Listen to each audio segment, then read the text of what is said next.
you need to turn night into day.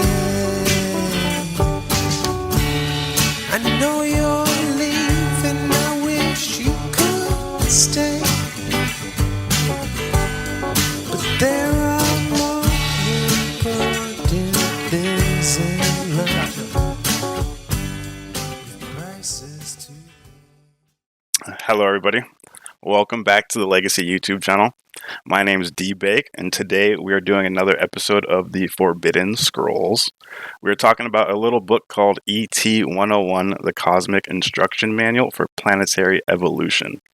I'm joined by my brother Gary Haskins, Magma Sloth, aka Tyler Barker, Mr. Lucky, my brother from another, and you know Tay Chilla, he's always with me. I like this book because it talks about all those cool celestial concepts and it says it in like a quirky, funny way. I would recommend this book to someone who's, getting into spirituality and this entire cosmic thing we talk about. This would be a good introductory book before you dive into the very, deep Keys of Enoch, Urantian book, Law of One type stuff. It's 101. It's 101, exactly. It's the introductory course. Either way, if you've already gone down those deep rabbit holes, such as the Urantian book, you can definitely pick this up and read it, and you're going to get a kick out of it. If you haven't subscribed to the channel, please subscribe so you stay up to date with all these cosmic broadcasts. And let's go. Hell yeah. Well, I'm going on to level 2 words. Is it my turn? I think so. Level 2 words. Look, Jane. See spot transmute. Light. The concept of light is a misunderstood term. Few have grasped its meaning, and most use it lightly. Clever. Since the manual uses this term often, it requires an expanded definition. True light is awesome. It is so far beyond the common English usage in conjunction with such things as neon, stop, sun, flash, bud, and do you have a... that it is difficult to express its actual meaning in this language. I just got the bud thing. That's funny. Yeah. Capital B. Yeah, capital B. That's pretty funny. You got a light. Let us put it in this way. You are victims of indirect lighting. Oh no, I'm going to cover up my lights. Whatever romance you have created by using light in this manner has lost its charm. Direct lighting is the wave of the future. As a mission member, you are specifically here to plug into that high voltage line. Please become conscious of this word's meaning as you use it. Light is the force of reclamation, stewarded by the power of creation. Life is nothing less than life itself. Yes. Yeah. And I just want to bring up a cool quote from the Urantian book that always sticks with me when talking about light and sunlight and stellar light, from paper 15, 6-8. Paper 15, the 7 super universes. It says, the suns. These are the stars of space in all their various stages of existence. Some are solitary, evolving space systems. Others are double stars, contracting or disappearing planetary systems. The stars of space exist in no less than 1,000 different states and stages.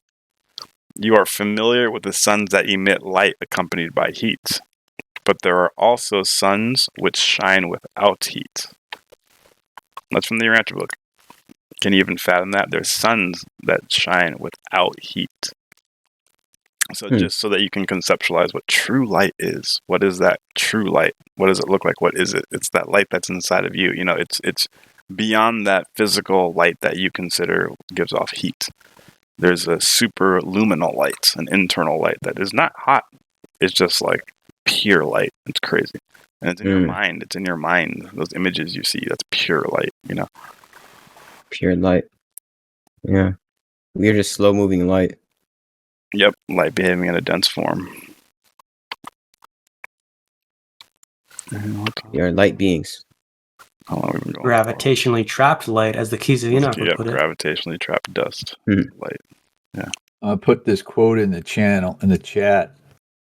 With the dawn of creative imagination, they evince a tendency to converse with imaginary companions. So the development of our creative imagination already has us in a communication with imaginary companions that we can't see. And that's precisely what we're doing when we have our spiritual relationship with the Heavenly Father and our seraphim and everything else. Yeah. So and, even if you it starts out as imaginary, it is actually, there's a reality to it. Yeah. Which I'm is, not going to pull a quote right now. Should I pull a quote? I should maybe. There's another quote where it talks about in the Thought Adjuster papers where a young kid has an imaginary friend, and they talk to that imaginary friend, and that's your evolution. Ultimately, it should end as you speaking to the Thought Adjuster. That's like an undeveloped concept, and it should blossom into oh wait, I have a Thought Adjuster and I can speak to it. I have a seraphim and I can speak to it, you know. But as a kid, those are those like kiddie concepts that you should be working with, not shutting off until you achieve that concept The name of mine was Fofo, my imaginary friend. I don't ever remember having an imaginary friend, but to be honest, neither. I don't have memories. I don't really remember anything before 5 years old. Even that's kind of shifty. Maybe even like first and second grade is where I really kind of see. Died at 5. No, I think it's just like I've so profoundly changed my view on what is self-identity that it's like you don't really. I don't know. I don't really see.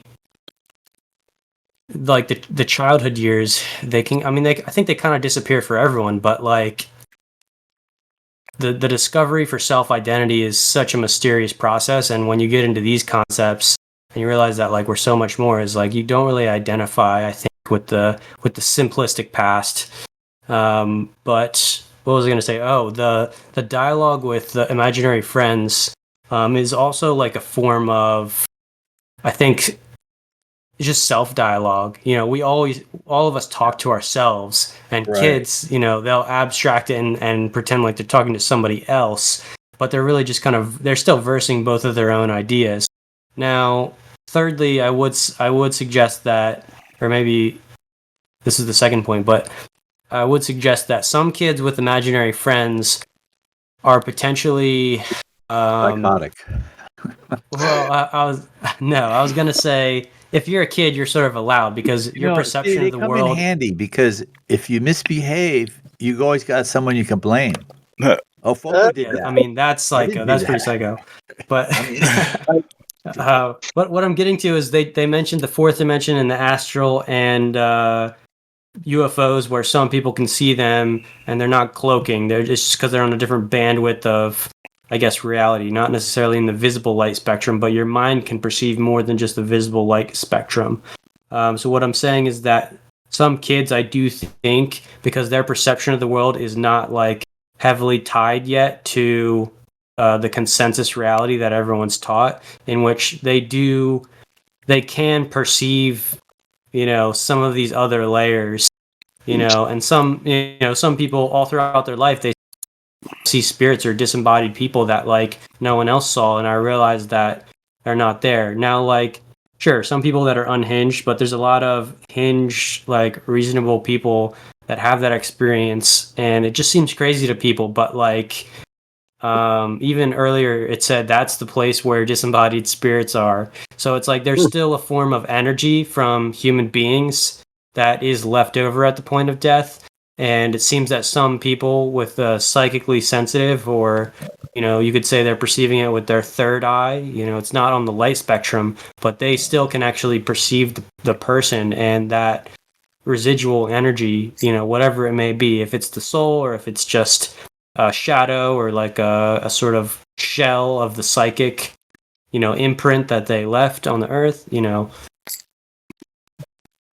When I was a kid, I totally had imaginary friends. We'd go on like imaginary adventures and all that. And I think it was the product of just an overactive imagination, because I know they were influenced in different ways by like what media I was taking in. I remember there was a point when I was a kid, I had reoccurring dreams with Jar Jar Binks as like a sidekick, and for whatever reason, I always had I'll go to sleep and anticipate getting to meet Jar Jar Binks in my dream, and we go on some adventure together. I don't know why Jar Jar Binks. It's the weirdest thing, but I think it's interesting. It might be a part of the same phenomenon of during a psychedelic experience, people will encounter beings, and they're always conditioned on your belief systems. Like some people encounter angels, and then other people encounter more abstract uh, intelligences. Some people encounter elves or something like that, and I think it's kind of what you're expecting. But you get this like call and response, and you get some kind of uh, response from something that feels other than you, and it comes in a way that's unexpected from your personality. And I almost wonder if it's connected to our ability to project other intelligences in our dreams. When we're dreaming, we encounter other people in our dreams, and they talk to us in a way that we wouldn't talk back to them. And maybe that dream behavior can bleed into reality. I don't know. It's pretty interesting.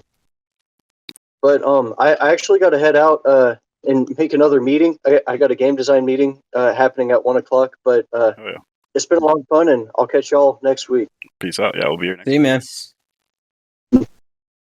There's another cool quote about the creative imagination. Relation of adjusters to universe creatures. Supreme and self-acting adjusters are often able to contribute factors of spiritual import to the human mind when it flows freely in the liberated but controlled channels of creative imagination. Mm. I think actually just reading this paper is part of that process that's allowing adjusters to plant insights into our brain. Oh, for sure. you For know? sure. This could be a member of the Reserve Corps writing this shit. Yeah, it's I never thought of it as such a great asset. You think, oh no, I want to know reality. You think you want to be grounded in what's real. But now that I'm seeing that creative imagination is such it's like jet fuel to discovering what's real. It's like it's a it's the only an way. important thing to have. Yeah, true creative imagination. Not to be confused with fairy tales, living in fairy tale land all your life. People. Right. There's a little, it is a fairy tale. Yeah. But why do we tell fairy tales to kids? Because there's some kind of moral lesson usually in a fairy tale. There's some truth that is trying to be expressed in these creative imagination songs, poems, books. Yeah. Fantasy books. I love Captain America, dog. I love Iron Man. Shit.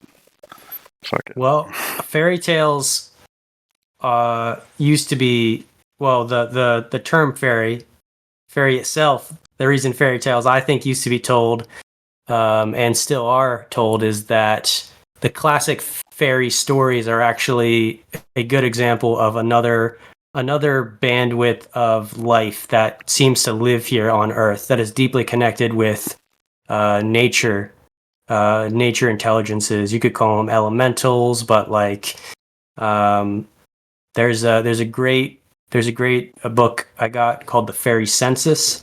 A guy named Simon runs this, and he collects people's fairy encounters, modern fairy encounter stories, gnomes, elves, all this stuff.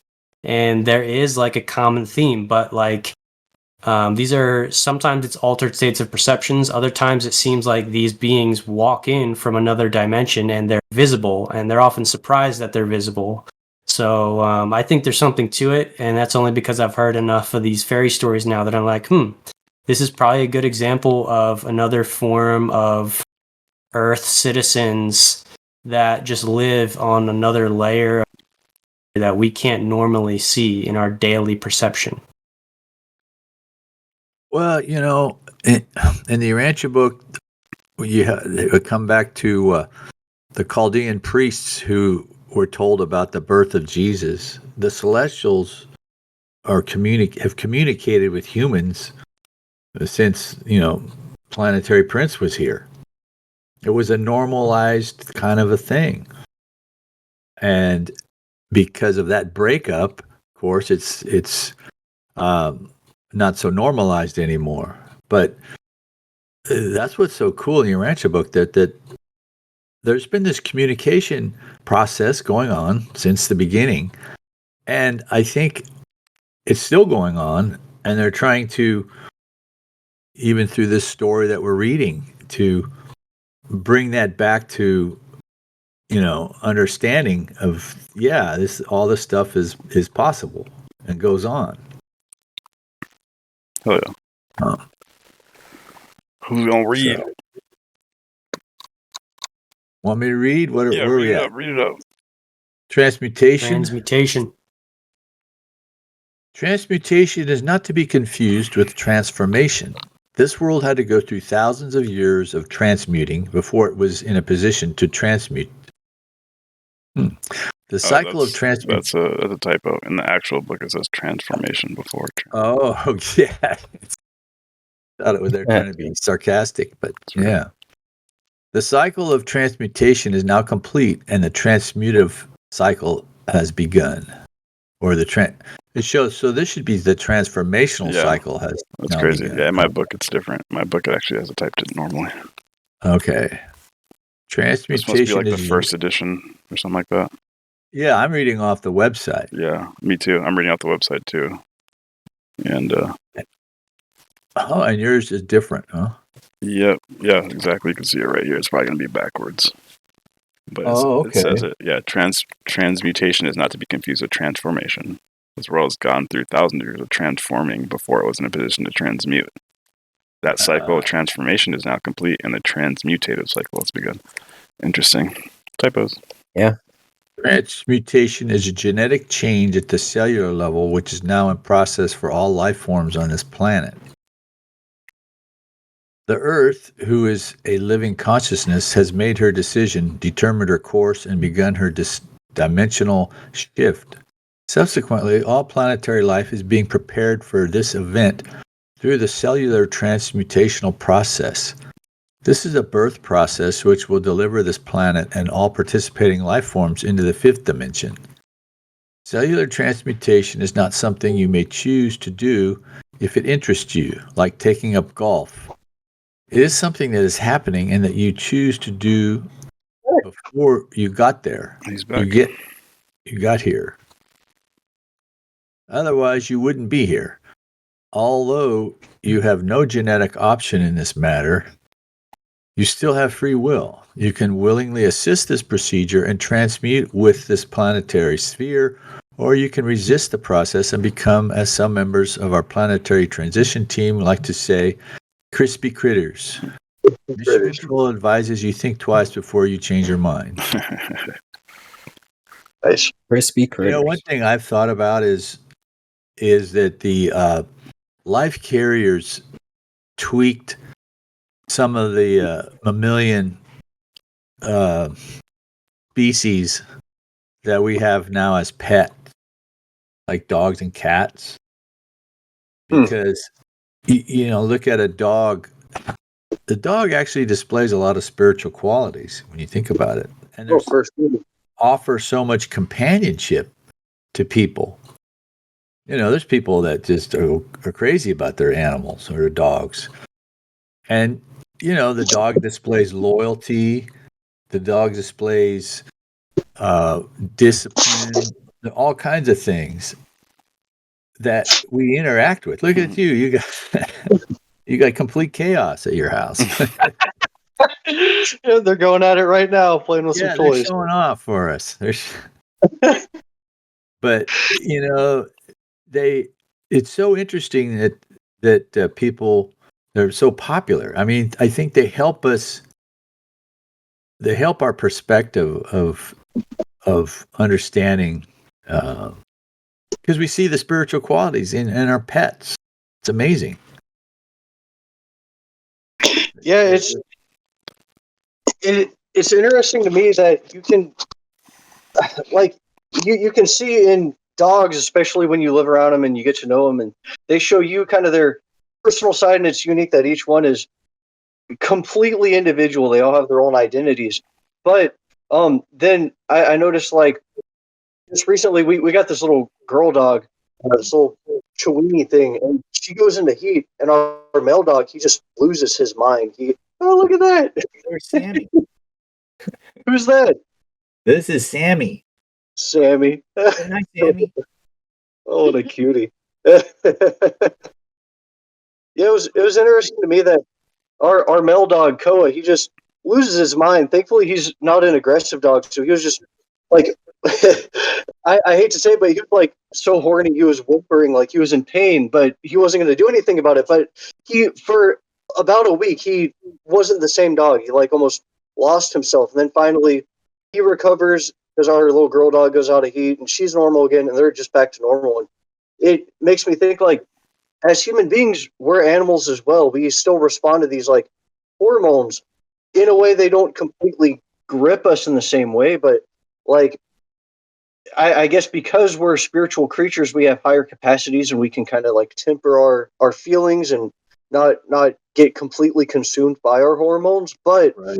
I think like some religious sects, uh, uh, like people who live in monasteries and try to be completely celibate, by completely suppressing those feelings, they consume you. And I think it's pretty weird. Like the Catholic Church in particular has like an unnaturally high number of cases of like priests molesting little boys, and I don't know what it is about the Catholic Church that's Do you know the having origin of that?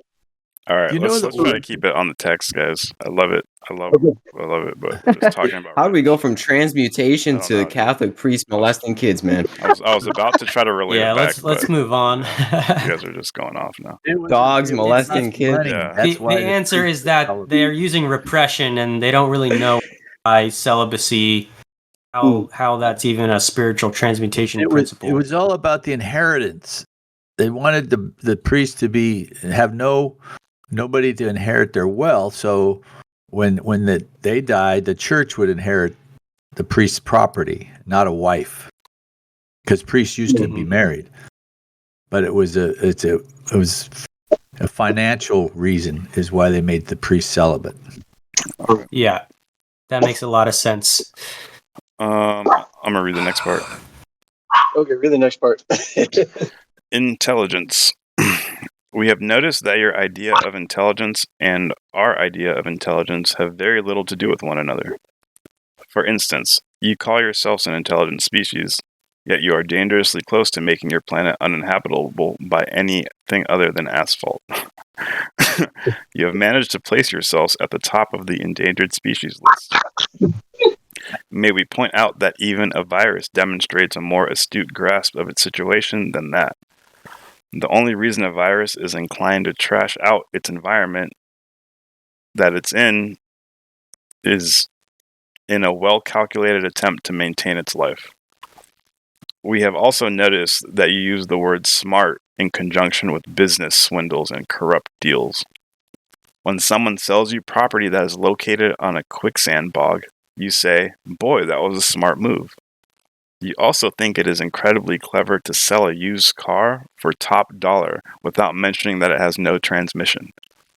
Both these examples are trumped up illustrations that lack malignancy of your actual activities. Your governments, your corporations, and your citizenry commit mind-boggling atrocities in the name of material cunning, and all human commerce is riddled with spiritual scandal. Moreover, though such acts may technically be fraud according to your laws, fraud is an issue only if you have the misfortune of getting caught. Otherwise, these acts remain as shrewd business moves, the products of brilliant minds. For obvious reasons, we are perplexed by your concept of intelligence and would like to offer another definition. The basic misunderstanding of this term arises from the fact that the inhabitants of this planet have confused the brains for intelligence. This is one of my favorite parts. A brain is an instrument of intelligence, while intelligence is a force. Intelligence is the force of life expressing itself in created form. It exists in all life. Amen. It exists in all life, regardless of whether it has a brain or not. Through the misuse of your mental processes, you have come to regard intelligence as the art of one-upmanship and acts of spiritual barbarism. You have somehow managed to reduce rationality to the mental faculty that enables you to grab the most the fastest. Meanwhile, true intelligence is in alignment with the matrix of creation and its source. It is an allegiance of light and an embracing of life, not a demonstration of how adept you are in the act of denial. See, like that paragraph right there hits hard. You know, what we consider intelligence is literally one-upmanship acts of spiritual barbarism.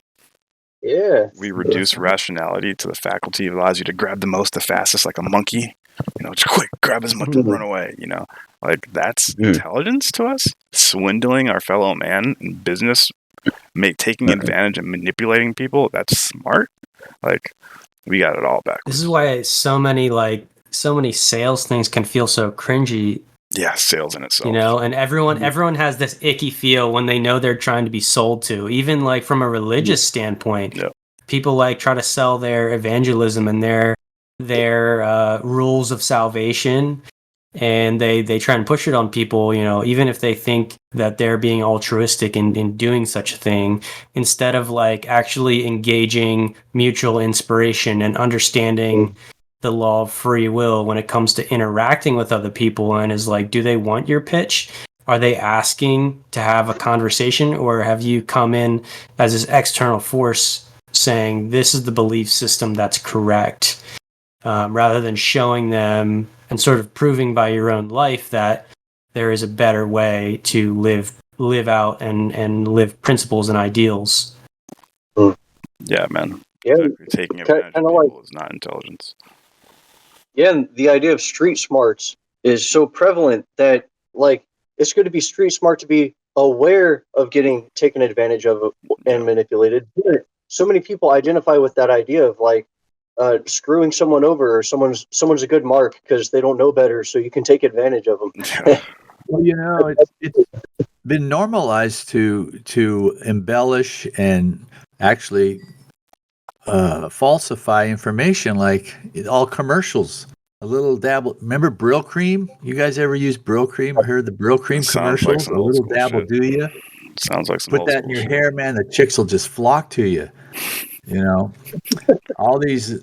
You know, it's okay to. It's been okay to embellish all this products that you use. It's going to improve your life, make you sexier. It's going to make you rich, do all this shit. It's all bullshit. But we go, it's kind of funny. It's entertainment. It's accepted as normal. Yes, yeah, and capitalism has normalized taking advantage of people. It's kind of sad. Like when capitalize upon something. Capitalize on somebody and something. Yes, when you try to sell someone to something. Yeah, it's stupid. I mean, I can't believe we think it's dumb. Like when someone tries to sell you something and they're kind of good at it, you're like, oh, that was a good try, and you smile about it. But that person just came and tried to manipulate you. You know, like, and we're like, well, that's normal, I guess. Get ready for the Super Bowl ads. Yeah, exactly, and like that's kind of sad. I like the last sentence it says right here in the second to last paragraph. It says, "It is an allegiance to light and an embracing of life, not a demonstration of how adept you are at the act of denial." I was talking about that earlier today, you know, like oh, I ain't got time for that, you know. I'm only trying to eat, get water, keep roof over my head. I don't need to get caught up in all that stuff. You know, that's an act of denial. You know, all these people, they're fancy. I don't need any of that. I'm just good on my property. I'm just going to cut my grass. That's an act of denial. But why does that happen? It happens because we live in a world of salesmen. The world of advertisements. That's why the Southerner gets so jaded, because they're attacked every day from all angles. So they get to the point where it's smarter just to say no to everything. They shut everything off. And then you go talk to them, and they're just used to, nope, that's dumb. I don't need to do that. And then they're like puffing their chests out because, I'm smart. It's an act of denial.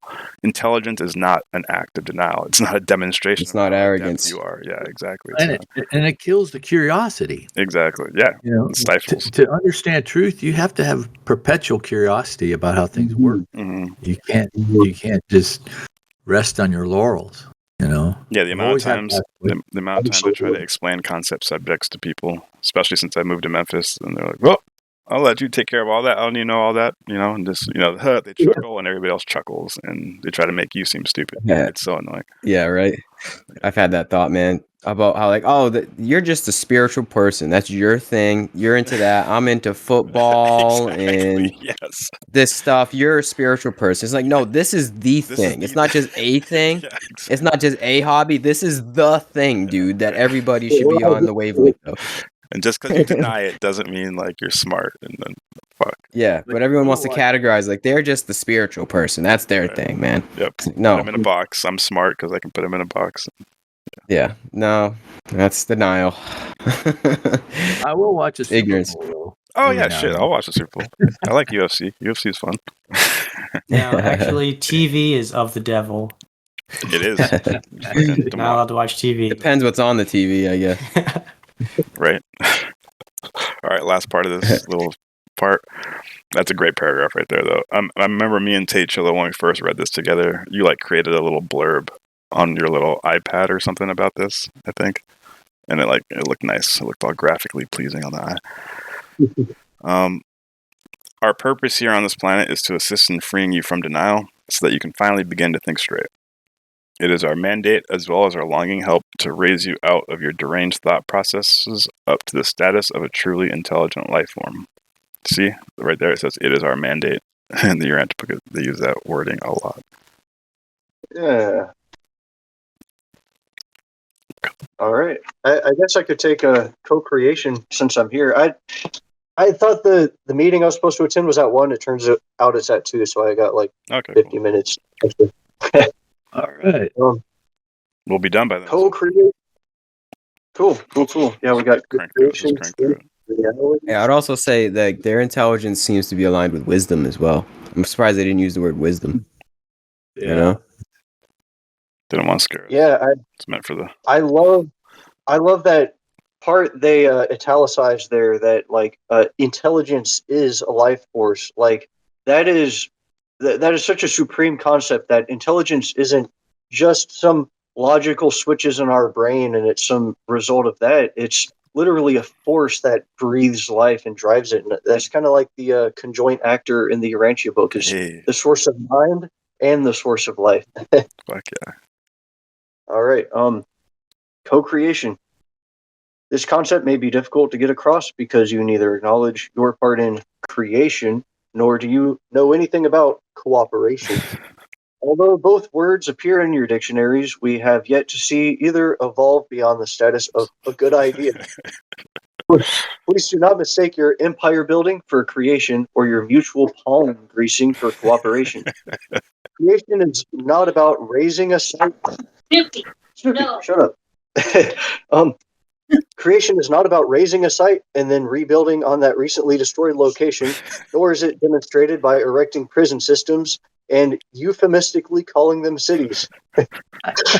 One Wow. reason the true meaning of creation escapes you is that it cannot be accomplished by people who see themselves as victims. Ooh. That disqualifies most of the Earth's population right there. Another reason is that it is founded on cooperation, which eliminates all those who were not eliminated on the first count and brings us to the other word you do not understand. Dude, I got so If Earth- excited when I first read that paragraph. I'm like, oh man, I qualify.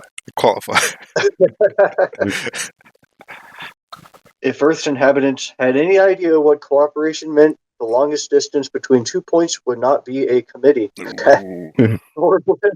That's a good one. Nor would countries march endlessly from one war to the next. Your current understanding of cooperation is based on concession traded off for gain. That is why an institution like the United Nations is ineffectual. It has neither the bargaining chips nor the tools with which to play this global game. As long as the inhabitants of this planet remain powerless in their reality and separate in their intention and self-definition, co-creation will remain a pleasant, though unworkable, concept. The reason we are trying to explain a word you are ill-equipped to understand is because it is the basis of this mission and its entire plan. We are here to aid you in acknowledging your power. We are here to help you take command. We stand at your threshold, calling you to courageously walk away from the lie of human separation into the arms of your new and ecstatic lives.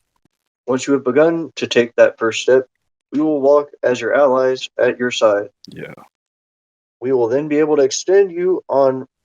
We will then be able to extend you our services, joyfully assisting you in the creation of your dawning, light-filled world.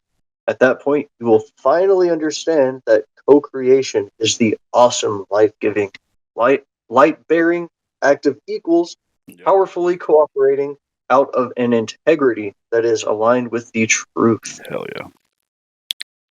These summational big- sentences are really powerful. Right. Yeah, Um. That's a unfortunately, real like galactic administration type quote. I mean, Right. even that the dawning of a light-filled world, you know, getting Light to and light life. and life. Right. Exactly. Right. Like we can help you. Like that's where you go. Okay, this author is definitely like bringing something else through. Like, he's not Mhm. totally just making this. I mean, he I guess he could. You say if you're really skeptical. But like I'm pretty sure he's writing this on behalf, you know, as it was stated earlier. There's a theme, this is there's a written on directional behalf theme of- that he's trying to portray, in the purpose of these writings. Yeah. I want to. I like how it says, "We are here to aid you in acknowledging your power. We are here to help you take command. We stand at your threshold, calling you to courageously walk away from the lie of human separation into the arms of your new and ecstatic lives. Once you have begun to take that first step, we will walk as your allies at your side." You know, I love that part. From the Urantian book, paper 48, from the Monochromatic, again, number 7, blind and unforeseen accidents do not occur in the cosmos. Neither do the celestial beings assist the lower beings who refuse to act upon his light of truth. You know, they're both saying that. They're right next to you. They're waiting to assist you if you were just, step up and do the work. Saying the same thing here. Smarten up. They will go what? They'll battle. They'll go to battle for you, right? The Urantian book says that in the most beautiful way. Another part right here. From paper 101, 10.9, the real nature of religion. Now, rather are the sons of God enlisted together in fighting the battle of reality's triumph over the partial shadows of existence. At last, all creatures become conscious of the fact that God and all the divine hosts of a well-nigh limitless universe are on their side in the supernal struggle to attain eternity of life and divinity of status. Such faith-liberated sons have certainly enlisted in the struggles of time on the side of the supreme forces and divine personalities of eternity. Even the stars in their courses are now doing battle for them. I love that shit. Powerful. Amen to that. The stars are doing battle for us. Like, we're not here on our own, and although we may feel swamped and overwhelmed, like we're on Lucifer's planet and we're surrounded by adversaries, we got like the highest forces on our side backing us up. Yeah. Mhm. So, What's cool about what we just read in this book is it kind of touches on that idea of like in the Matrix, Neo had the latent capacity to like be the one all along. He just had to be the one to walk through that door. Morpheus is like, I Had to can show you, believe. yeah. walk through it. Yeah. So if you're listening to this, if you're watching this, welcome. Welcome to the club. Welcome to the brotherhood and the sisterhood. Be the one. Yeah. We do Yeah, battle for especially you. if they listen this long. Yeah, you do battle for us. Yeah. Yeah, for the And, most part, people listen to the whole episodes. That's kind of cool. That's cool. Yeah, that's pretty cool. They're starting to and believe. One more little part here. Unfortunately, that brings us to another word you do not comprehend. Please go on to the next definition if you are curious what truth means. Yeah, you want to knock that part out real quick? Yeah, sure. You got time? You got time? Oh. You got time. Yeah. Oh. Yeah, I'll do that. Truth. We have noticed that you pretend to value truth on this planet. Some spend a lifetime seeking it. Your legal systems demand it, and you can be sued if your business doesn't practice it. Your philosophers define it, your scientists measure it, your religions exalt it, and you all Philosopher, fight it. scientist, religion. See that? Thing, meaning, value, the same. Oh, you're right. Your Yeah. answer book, yes. Meanwhile, all you are doing is playing global lip service to it.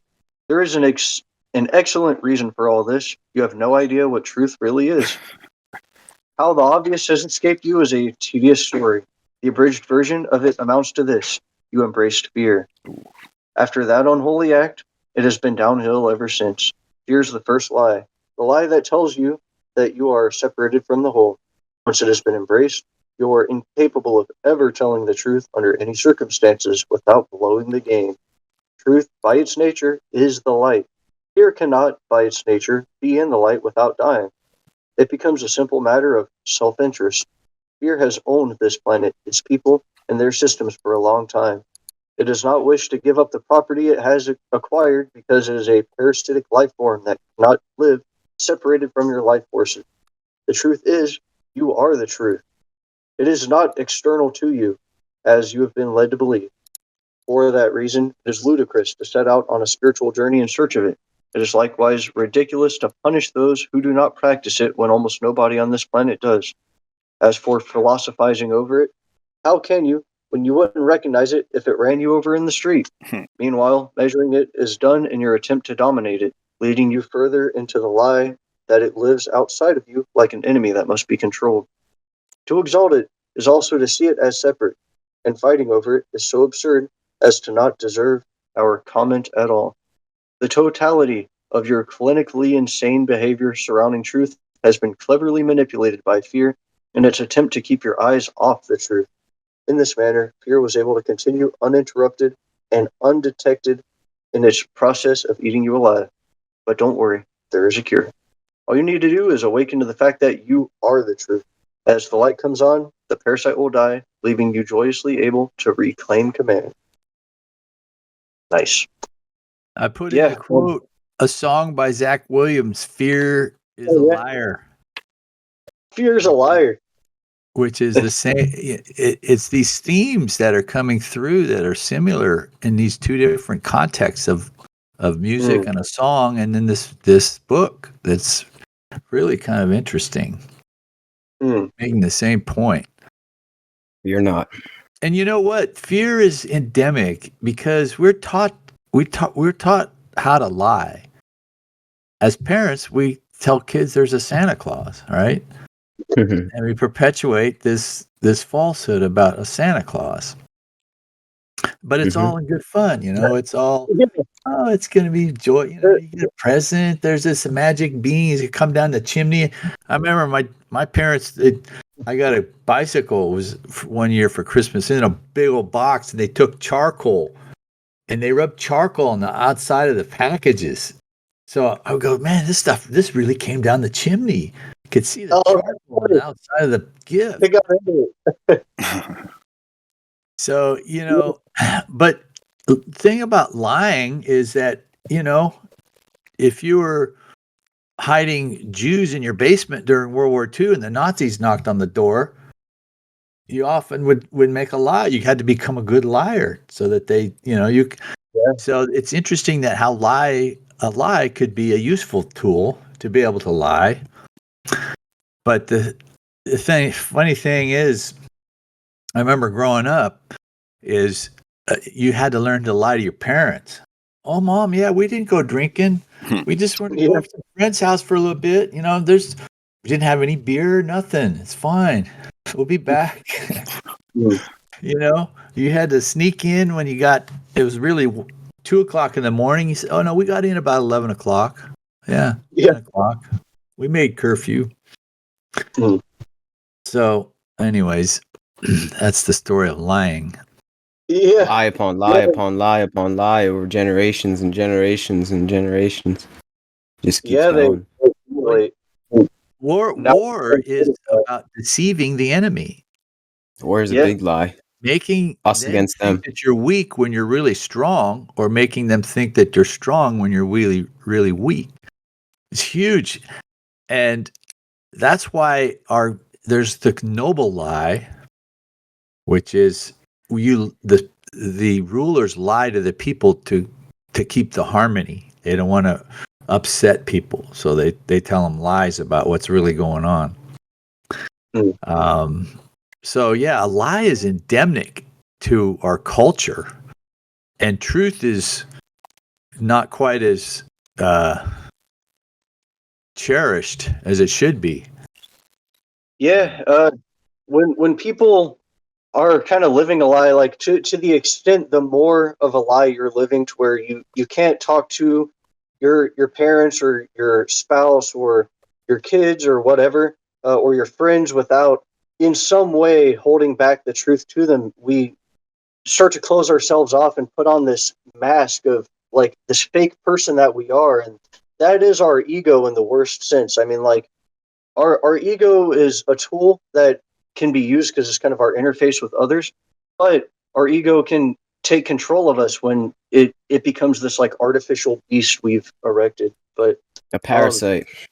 yeah, it's like a parasite for sure. It's like this thing latched onto us. There's this guy I've been listening to lately, Mark Passio. He's got this radio show, What on Earth is Happening, and he one of the things yeah. he You kind sent me of that. Or, yeah. yeah, it's some good stuff. One of the things he reiterates is that the probably one of the greatest problems on our planet is the acceptance of that which isn't true and the refusal to accept that which is true. That is the root of all suffering on this planet because we have bought a lie in so many senses, but none of us are in pursuit of the truth or curious about the truth.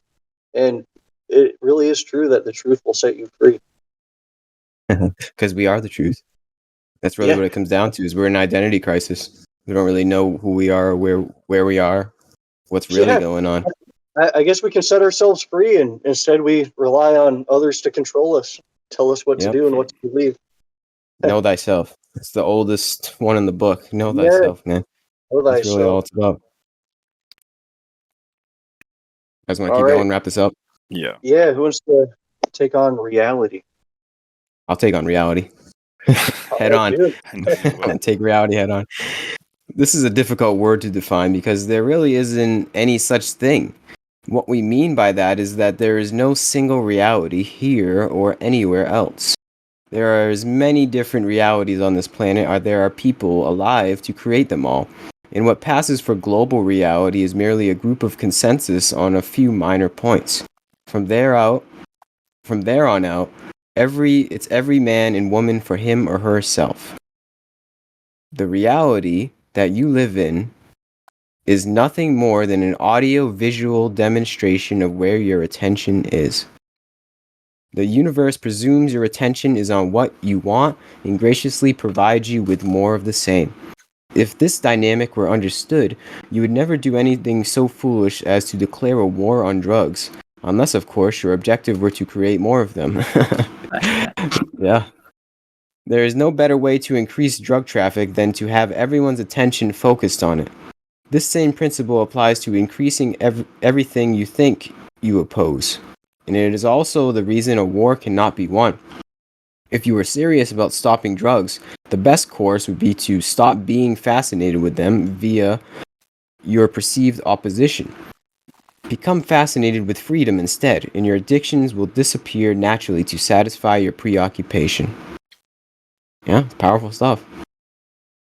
Because you have yet to understand your power of creation and who you really are, you perpetually put your attention on denial instead of affirmation. This results in the universe serving up an extra helping of what you thought you didn't want. Although a number of you practice the art of affirmation as a tool for changing your realities, you can affirm until you are blue in the face, and they may fail. Unless your attention and your identity have been altered to accommodate what you affirm, the universe has no option but to fulfill your real, though hidden, attention's desires. Until you understand the role that your attention and sense of identity play in your creation, your affirmation track record will remain in a perplexing hit and miss affair. This is the secret, man. It's true. It is time to use your powers wisely and create realities that are worthy of who you are. You can do this by changing what you communicate to be real to the universe through your focus and the identity you project by the way of that identity's behavior. If you do not make this fundamental shift, you will continue to transmit the same old tired requests to a universe that will dispassionately and lovingly respond with the same old tired and often toxic answers. Yeah, dude. It's like if you say, "Don't think about the white elephant," you're thinking about the That's white it. elephant. Automatically. That's what we're caught in. Yeah, we're caught in like don't think about that, but it's phrased as like we want to end that, so that's all we think of. Like we want to end that. I you know, hate that angle, and that's why no I hate when negativity. people talk about like color of skin, race all the time. Like it happens a lot in Memphis because there's a lot of racial segregation down here. Like when I first moved down here, white people would be like, "Well, I have a mixed niece," and I'd be like, "Oh," that was like their way of relating with me. I'd be like, and I was like, "Thanks for telling me that," but like the fact that they had to verbalize it and say it means like it's a thing, and like why are we Yeah. not addressing it and talking about it? Because now we have to like Exactly. now we're making it a thing that we have to like just no. We're all humans. Let's just be humans. Okay, can we be humans? Oh, That's it. It's very real in Memphis. It's like oil and water. You have completely black neighborhoods and completely white neighborhoods next to each other. And like out in Colorado, that wasn't really a thing. Like the black people acted like white people and the white people acted like black people. Not entirely, but Exactly. everyone still kind of had their flavor, but like more to an extent, they were all Coloradans, or something like that. Like it's kind of crazy. It is. I think we're still bearing the scars of our past, and we got a long way to go. But like this nation and this planet, as we move into the future, will start kind of getting on the same page more and more. Mhm. I found two quotes here.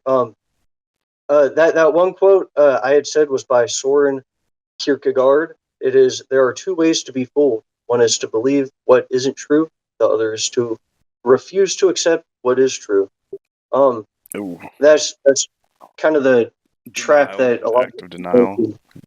Yeah, it's denial. And then Gary, you had said know thyself. I found the full quote here on this what on earth is happening website. It's heed these words, you who wish to probe the depths of nature. If you do not find within yourself that which you seek, neither will you find it outside. If you ignore the wonders of your own house, how do you expect to find other wonders? In you is hidden the treasure of treasures. Know thyself, and you will know the universe and the God. Yeah, exactly. That's an amazing quote. Is that Socrates? Plato? It doesn't say. I just see the quote here. I don't think that's directly Socrates, but that is Socrates' ideas. Right. Exactly. Yeah, that's dope. And that's why every time you hear the government, remember we read earlier, the aliens, the people who are trying to manipulate us through fear, and they're talking about we need to end racism. You know what they're trying to do. They want a race war. Yeah, they're instigating. They're instigating it, yes. Just so, it's like BLM. BLM was one of those things, got so many people fucking separate and pissed. So it's totally backwards. It's like you were saying, don't focus on the thing you want to end, focus on the solution. And that's what you manifest. Yeah. The solution is working together, mind, body, spirit. That's it. Fuck. And speaking of spirit, that's our last one. Who wants to wrap it up? Well, just for the halfway mark. This will probably come out. This will probably come out in 2 different episodes because we're doing it a long time. So. Okay, ready? Spirit. This is the most important word in this manual. Spirit is the driving force behind this mission as well as its designer. It is the reason our great forces are now assembled here. It is also the reason you, our mission members, willingly choose to incarnate on this seemingly hostile and backward planet.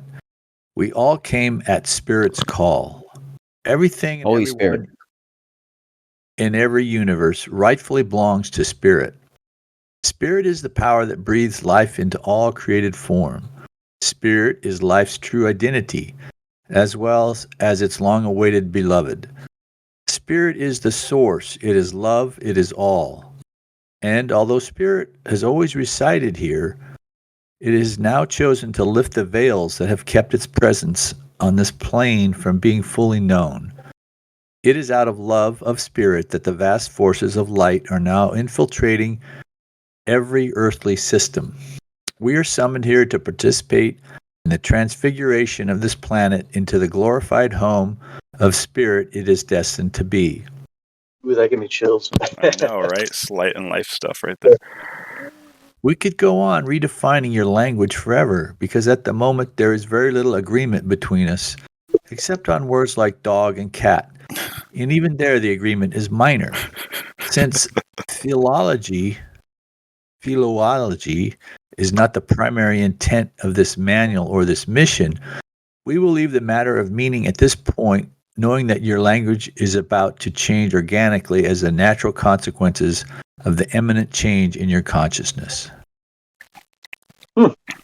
Heck yeah, another little difference in type. In the actual printed version, it says philosophy instead of philology, but Oh, okay. It might be. whatever. I think we're reading the first Philology. edition. Yeah. I got that in mind. Oh, you have Philology. What the heck is that? Maybe I just read past it too quick.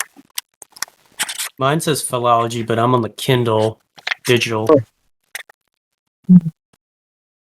Oh, yeah, the Kindle version.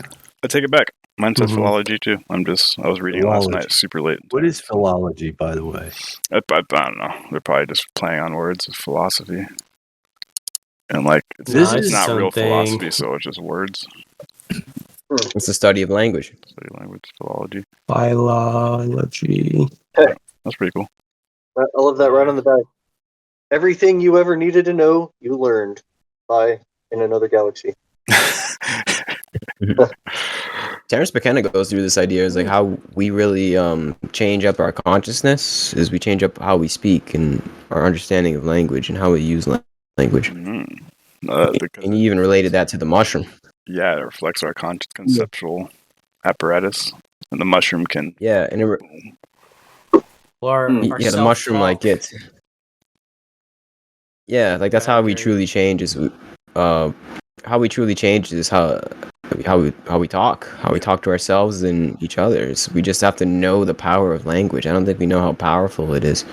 It's kind of like we just think it's just words, and we look at them at a very surface value. But no, there's a lot of power in the words that we use. Oh yeah. That's for sure. Oh yeah. And the words that are being used on us as well. That too, as we take in this, like, think of like the subliminal effects of news stories and TikTok bullshit, and we just think it just kind of goes one ear out the other. It's like, no, what's that doing to your subconscious? Yeah, it's your wording Yeah. and your verbiage. What if like you could study and put every word you said on a chart, and put the words I said on a chart versus the words somebody else says on a chart? And what if the majority of your words and verbiage are negative towards others? You can sense something wrong with the personality, right? Their verbiage and intonation, worded as negative, talking shit on people, like that's just that's not Sentiment good. analysis. Not right. Just record your entire day, all of your dialogue with your phone, upload it to an AI, transcribe it, and have it perform sentiment analysis on the psychology of your verbiage. Overall percentage, you're a negative entity. You need to fix yourself. Just like, okay, so That how is did I do interesting. today? ChatGPT is like, you suck. Yeah. Everyone around you went down a couple percentages. Yeah. Like, fuck, I need to change the way I talk. I think you have a little creature behind you. Yeah, he's running around. He's saying what's up. He's gonna see us out on this episode. Speaking of which, cool. So thanks for coming along on this journey with us on ET 101. This is just the first chapter. Chapter 2 will be out soon. So if you love the book, go buy yourself a copy and keep listening to these episodes if you want to know all the nitty gritty and how it connects to the other wild texts out there. After all, this is the Forbidden Scrolls. Again, if you haven't pressed subscribe, or if you joined halfway through, press the subscribe button so that you're up to date with all the content we're releasing. If you love what we're talking about, leave a comment. If you hate what we're talking about, leave a comment. Show your homies, show your mom, show your grandma. Do all that good stuff. I'm joined by my brother, Gary Lee Haskins. If you haven't checked out his YouTube channel, you're fucking up. Go check it out. And also press that subscribe button. Magma Sloth below me, Mr. Lucky, Taylor Verser, Tay Chilla. All of their information is going to be in the description. You know me, I'm D-Bake, Instagram, all that good stuff. Follow the spirit. Be part of the forces of light. Does anybody else got anything to say? That was good. I like that. Enjoy the convergence. Let's be with you. May the force be with you with the Star Trek symbol. Thanks, Magma, you asshole. All right. That's it. I'm just done recording, so.